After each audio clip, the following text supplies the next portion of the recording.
Assalamualaikum warahmatullahi wabarakatuh. Jumpa lagi dengan saya Alvin Ferdiansah di kelas material elektronik.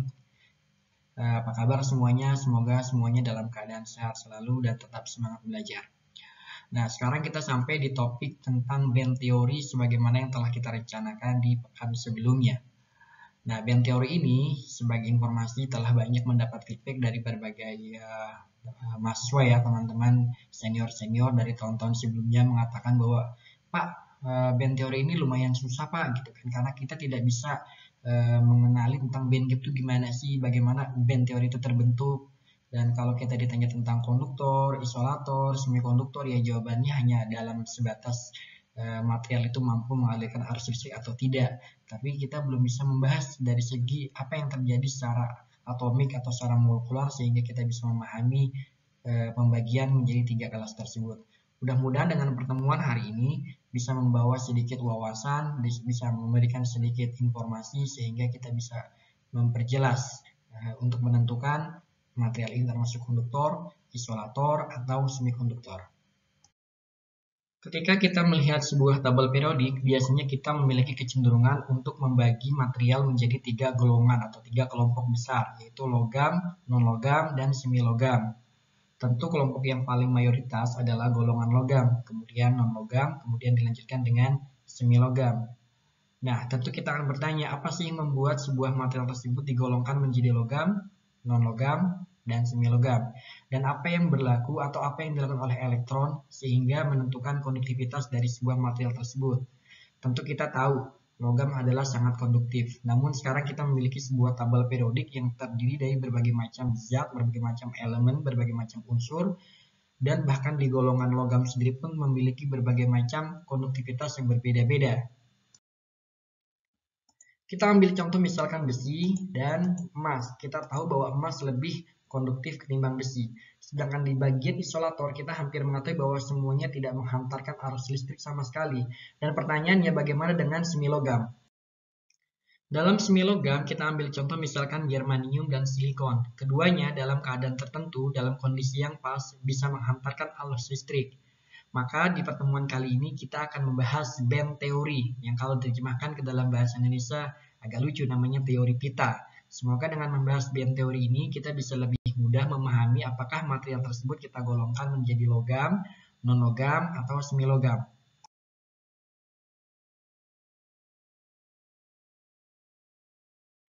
Sebelum membahas band teori, ada baiknya kita mengulang sedikit tentang struktur atom. Kita tahu bahwa atom memiliki inti yang terdiri dari neutron dan proton, dan tentu ada elektron yang mengelilingnya dalam orbit tertentu.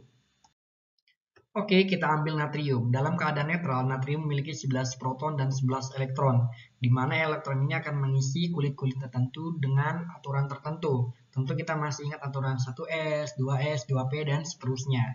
Di gambar ini, kita memiliki kulit yang paling dalam berisi 2 elektron, selanjutnya 8, dan paling luar 1. Yang 1 elektron di paling luar ini bersifat sangat reaktif, dia tidak terikat kuat dengan kulit ini, sehingga bisa memungkinkan untuk berpindah keluar dari kulit ini dengan cara lompat atau mungkin bergerak tertarik dengan trigger tertentu. Nah, kulit yang paling luar ini kita namakan valence band. Nah, sesungguhnya kulit ini bersifat konduktif karena dia bisa mengalirkan elektron. Nah, ketika dia bisa mengalirkan elektron, maka dalam satu sisi kulit ini pun bersifat conduction band. Sehingga bisa dibilang dalam keadaan natrium ini valence band-nya dan conduction band-nya itu overlap. Oleh karena itu di gambar ini dua mata panah ini menunjukkan ke lingkaran yang sama, ke kulit yang sama, tapi sebenarnya bukan lingkaran yang sama, tapi ada dua lingkaran tapi dia overlap. Selanjutnya bagaimana nasib atau bagaimana jika kita memiliki kasus yang berbeda dengan jumlah atom yang berbeda, dengan jumlah elektron yang berbeda. Oke, sekarang kita sampai di klorin. Berbeda dengan yang sebelumnya, klorin memiliki 7 elektron di bagian paling luar, di kulit yang paling luar, yang berikatan dengan kuat dengan kulitnya, sehingga tidak mudah untuk elektron-elektron tersebut jumping atau bergerak ke kulit yang lebih luar. Nah, untuk pindah ke lebih luar ini, elektron tersebut harus melalui yang namanya forbidden gap, harus bisa melompat dari forbidden gap disebut juga forbidden gap karena tidak mungkin ada elektron yang bertempat di antara valence band dan conduction band. Nah, untuk isolator forbidden gap ini sangat besar dan sangat sulit sehingga sangat sulit untuk dilakukan jumping. Nah, sekarang kita lanjutkan ke band teori. Oke, sekarang kita memiliki 3 valence band yang akan mewakili masing-masing dari konduktor, isolator, dan semikonduktor. Dan tanda panah ini mewakili peningkatan energi atau trigger. Sekarang kita pertama ke konduktor. Di konduktor, kita punya valence band dan conduction band yang overlap, sehingga elektron pada valence band itu bisa bergerak di conduction band. Oleh karena itu, kita bisa bilang konduktor bersifat konduktif. Kemudian bagaimana dengan isolator? Isolator pun memiliki valence conduction band, tetapi dia memiliki forbidden gap yang sangat besar. Ini bisa sampai 6 elektron volt dan itu sudah termasuk energi yang sangat tinggi sehingga elektron sangat sulit untuk lompat atau yang ujungnya adalah bersifat non konduktif. Kemudian dengan golongan yang ketiga yaitu semikonduktor, sama seperti isolator, hanya saja forbidden gap itu kecil, sehingga dengan penambahan energi dari thermal atau dari foton, itu bisa merubah sifat dari non konduktif menjadi konduktif. Ambil contoh misalkan di semikonduktor adalah silikon atau germanium dengan band gapnya hanya sebesar 1,1 dan 0,7. Dengan penambahan temperatur misalkan dengan dipanasi, maka lama-kelamaan elektron bisa berpindah dari valence band ke conduction band. Ini adalah contoh dari konduktor, semikonduktor, dan isolator.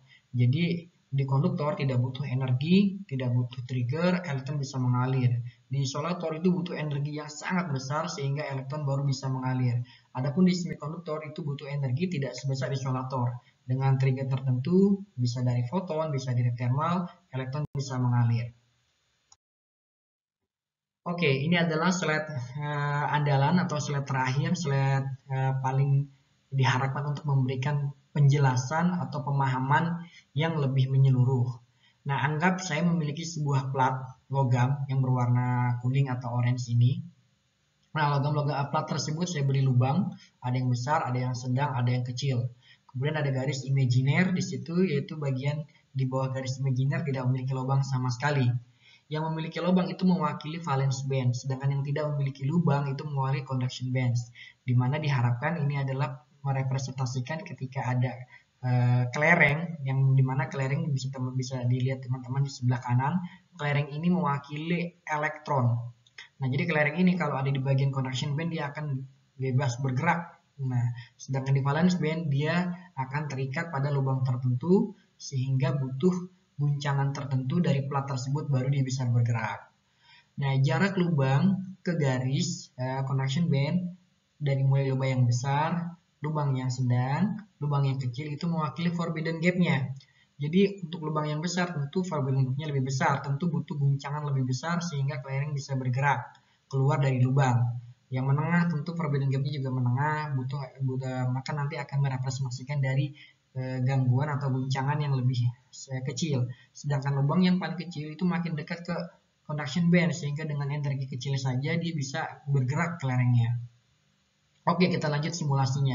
Anggap saya memiliki 4 buah kelereng yang mewakili elektron menempati lubang-lubang di bagian besar, di bagian valence band yang paling atas.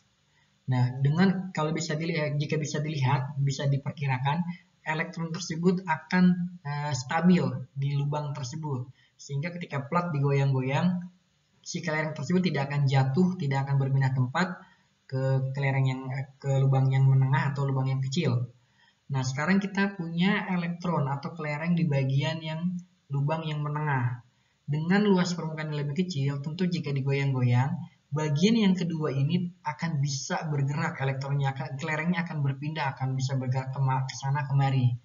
Yang terakhir, kalau kita punya elektron di lubang yang kecil, tentu dengan gerakan yang kecil saja dia akan berpindah, dia akan bergerak menuju plat bagian bawah atau conduction band.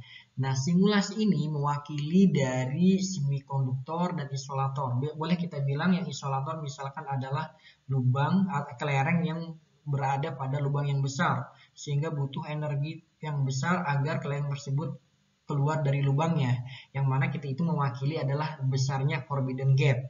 Sedangkan semikonduktor diwakili oleh lubang yang sedang, yang menengah, dan yang kecil, di mana forbidden gap-nya tentu bervariasi. Makin kecil forbidden gap-nya, makin mudah dia elektron itu atau kelereng tersebut mengalir atau lompat ke bagian conduction band. Semoga dengan contoh yang simple ini bisa memberikan pemahaman tentang band teori, sehingga teman-teman bisa membedakan mana konduktif, mana non konduktif, mana konduktor, mana isolator, dan mana semikonduktor. Nah, nanti dengan adanya tentu contoh ini memiliki kekurangan yang sangat banyak, tapi diharapkan dengan kekurangan saja ini bisa memberi kita pengetahuan yang cukup untuk memahami band teori. Demikian penjelasan dari saya, semoga ada manfaatnya, semoga memberikan pengetahuan tambahan. Jika dirasa ada pertanyaan, silakan hubungi saya via email dan via Microsoft Teams. Terima kasih.